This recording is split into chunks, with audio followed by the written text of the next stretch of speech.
Kelly Lynn Barton, Yes, Judge. 23R513503. Yeah. I'm gonna grab her file. Kelly Fine. Ms. Barton, your name? Kelly Barton. House Counsel Attorney Mike Baldwin from this Barton. Judge, today is the day and time set for a show cause on violation of probation. I have had an opportunity to counsel advise my client who has signed the advice of rights under preponderance of the evidence standard. She will be pleading guilty to one count of violation of probation for use of alcohol. So do you understand this would be your sixth technical violation, correct? And you could get about that. You have you could get 93 days with credit for any time you've already served by way of court work or community service or jail or otherwise. Do you understand that? Yes, sir. Did you sign, read, and understand the advice of rights? Yes, sir. If you plead guilty, you'll be giving up all those rights and there will not be a hearing or a trial. Do you understand that? Yes, sir. To the judge. The courtroom opens in quiet tension. Judge calls out, Kelly Lynn Barton. She answers softly, voice trembling. Her attorney steps in, Mike Baldwin, explaining that Kelly is here for a show cause hearing on a probation violation. This isn't her first time. The judge confirms it's her sixth. Kelly admits to violating probation for drinking alcohol. Her tone carries resignation, not defiance. When asked how she pleads, she says simply, guilty. The courtroom is still. A woman trapped in a loop of mistakes now faces the consequences once again. That you failed to refrain from consuming alcohol, how do you plead? Guilty. Did you test positive for alcohol at a chemical test on this February the 14th of 25 at DNA? Yes, Your Honor. Did you consume alcohol within the 2 or 3 days preceding that test? Yes, Your Honor. And I ordered you not to consume alcohol, correct? Yes. Anybody forced you to plead guilty? No, sir. I don't know what, okay, I'm gonna accept your guilty plea. I don't know what I'm gonna do with you anymore. How many of these have we had? Your name? What's going on with her probation? I don't even want to look. It's just been going on and going on and going on. I don't think I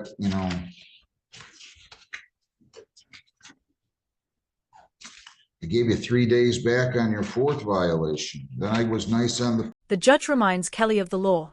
She could face up to 93 days in jail, crediting prior time served. Each word lands like a warning. He walks her through her rights, and she agrees she understands. But beneath her calm answers lies a fatigue that years of probation can bring. Then, almost with disbelief, the judge asks, how many of these have we had? He doesn't even want to look. His voice carries disappointment more than anger, like a parent scolding a child who just won't learn. Fifth violation. Now here we are on the sixth violation. As an alternative to jail, Judge, I would ask the court to put her on an electronic monitoring device at her expense. I explained this. She's got 5 technicals. She has a child, at least one, and she understands that, you know, as a parent, you have to make sure that your child doesn't do something, and you're not going to tell the child 5 times not to do it.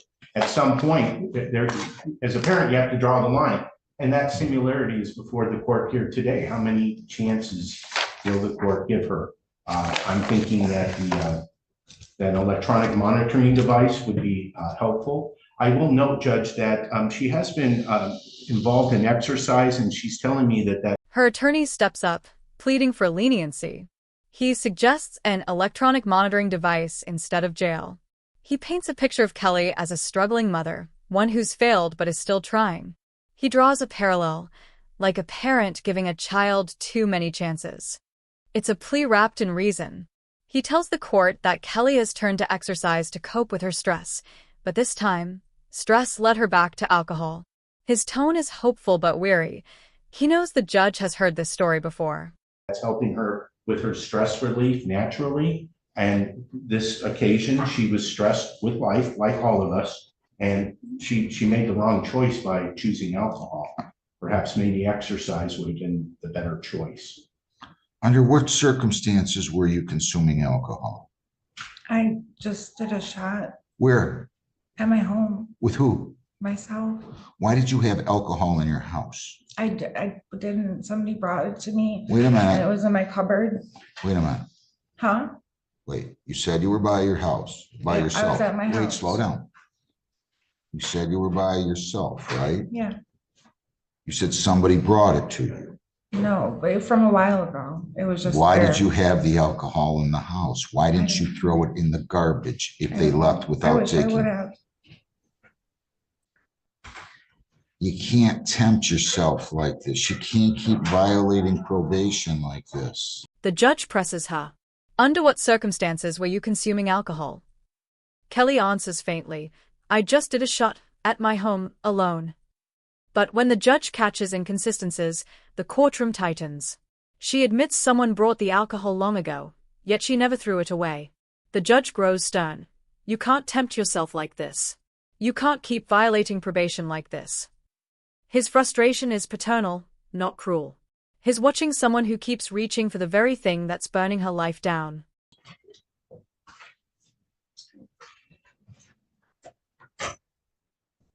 You're not even supposed to be around alcohol. Why would you tempt yourself like that? I don't know, Your Honor. I'm sorry, that's why I'm suggesting electronic device because. I know. It's cognitively there all day. I'm not sure what else we can. Did I don't think I asked for your appearance on this case. Jessica O'Donnell, we have probation. What do you want to say?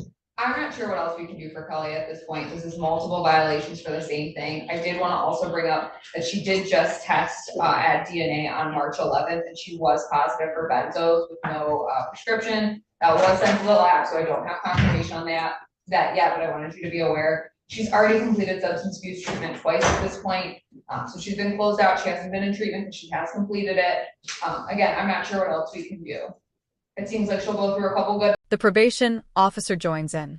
She tells the court Kelly tested positive for benzodiazepines without a prescription. She's already completed 2 substance abuse treatments, but the cycle continues, sober months followed by relapses. The judge listens, jaw tight. Then comes Kelly's breaking point. She blurts out, I'm being evicted with my kids. Her voice cracks. The courtroom grows quiet again. The judge leans forward. Are you not thinking about these things when you make these decisions? It's not just a question. It's a wake-up call. Months, and then we have a few bad ones again. Figure out how many days she has credit coming, if you would, while we're doing this. This is the 6th violation. Sometimes people force me to do things I don't want to do. Sir, I'm in the process of being evicted from my home with my kids Why are you doing this then? because. Do you not, wait a minute. Are you not thinking about these things when you make the decisions that you make? I told you no alcohol. We've been through this multiple times. You said you were by yourself in your home. I didn't know what else to do. I've been under a lot of stress lately with finances. I've been trying to keep up with my fines and my sobriety. I started attending AA. You have been on probation here for a period of about 13 months. Yeah. Kelly's words tumble out. Stress, finances, sobriety meetings, exhaustion. I just didn't know what else to do, she says. She's a mother on the edge, juggling rent, fines, and addiction. The judge reminds her, you've been on probation for 13 months. His patience is nearly gone. I can't do any more for you, he says softly. Then, more firmly, you've got to do more for yourself. It's not a sentence. It's a plea for accountability. I can't do any more for you. We put you through I've treatment. got to do more for myself. What happened with the eviction? What process are you in there? Has the case been filed? Yeah, I've already Where's that been through at? this court. Where's that at? Yes, This court?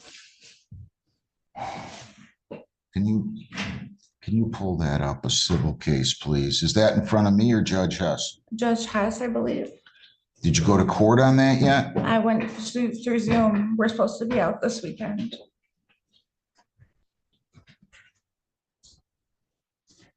How old are your children? I'm 13 and 10. Where are you going to go now? with a friend of mine. Are and you his working? Family, yes, Where? CVS Health. What do you do there? CVS, I'm a Cashier? Pharmacy technician.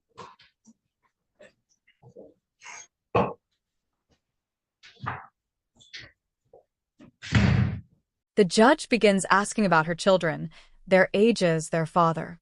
13 and 10, she answers. The father's not in the picture. She's alone in every sense of the word. She explains she's working as a pharmacy technician at CVS, earning $16.50 an hour, fighting to stay afloat. The judge reviews her civil case. She's facing eviction. Each detail adds another layer of tragedy. A mother, 2 kids, a job, an eviction notice, and now another violation of probation. Judge, if you're inclined to. Wait one sec. Yes, Judge.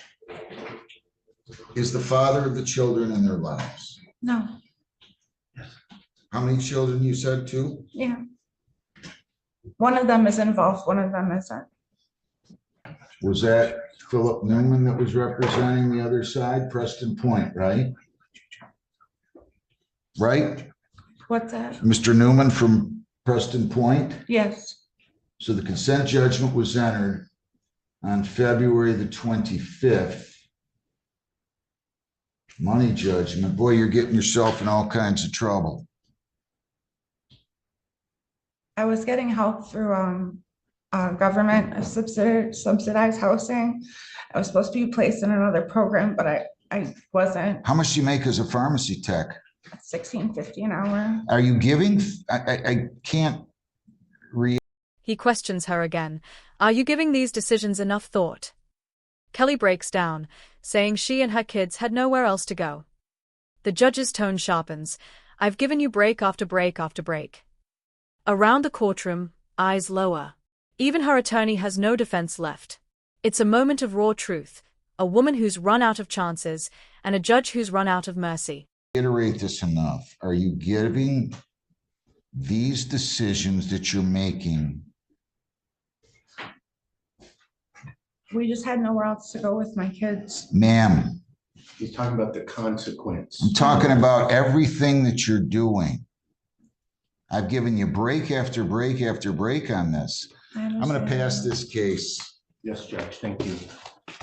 I'd like to see the civil file. You don't have to come back. I'll let you know. The judge looks at her one last time.